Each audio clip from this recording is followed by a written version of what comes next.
This is a tutorial on the backup offer addendum car form BUO, and this is a one-page document. I just answered a phone call from a team member about this form, and I do not recommend this form, and I'll tell you why. I'll show you how to fill this out. It's very easy. It's only one page, but I do not suggest using it. Now, this form is rarely used.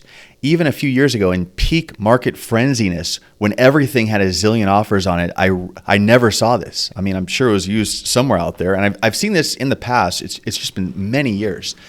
And this form really is not good, and I'll explain why. So a buyer's agent is going to use this form if the seller has accepted an offer with someone else, because this addendum to the backup offer basically puts the offer on ice and has it stand by unless the current escrow or until the current escrow cancels. And when the current escrow cancels, well, this addendum activates the backup offer.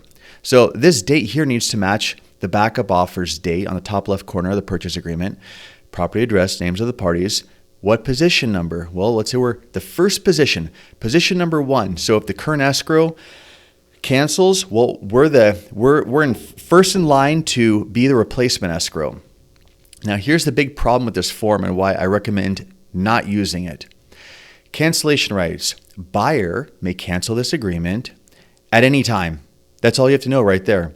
The buyer can walk. The buyer can have the escrow or the seller sign this and then decide a few days later or a week later or whenever, we found something else we like, so we're no longer going to be a backup offer. We're going a different direction. Buyer has complete freedom. Now, seller, however, down here, if the seller doesn't provide a signed cancellation by a certain date, well, only then can a seller cancel, meaning you have to write in a date here. I just put in some random date. Of course, if this form was commonly used, agents would leave this blank all the time because these are the sorts of mistakes I see on paperwork all the time. But you put in some date, like 2 weeks out or 3 weeks out or whatever, okay?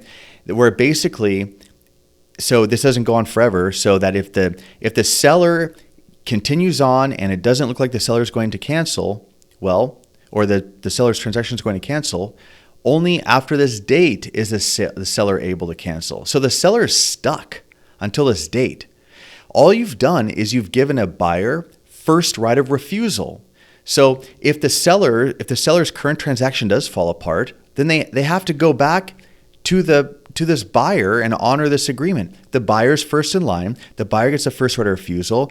And what is that creating? What is that ultimately when you have a buyer who has a first right of refusal? It's an option. It's a real estate option, the old-fashioned real estate option. And an option is valuable, and people are paid for an option. Usually you sell an option for a price. This is old-fashioned real estate options. Options are given for consideration because there's value for a buyer to have the option to purchase at a certain price, like a lease option. All right? And so usually a buyer pays for this privilege to have the first right of refusal because the seller is giving something of value to the buyer. So this to me is a one-sided form. Now it's of course in the buyer's favor. Maybe the seller doesn't want to lose this buyer and feels compelled to sign, but I would ask why? Because the buyer can walk away. The seller doesn't get anything out of it. It's not like the buyer's stuck or committed to the seller. The buyer can leave at any time. This whole thing's ridiculous. This form is so silly. If someone makes a backup offer, just say, hey, I have your offer here right on my desk, top of the stack.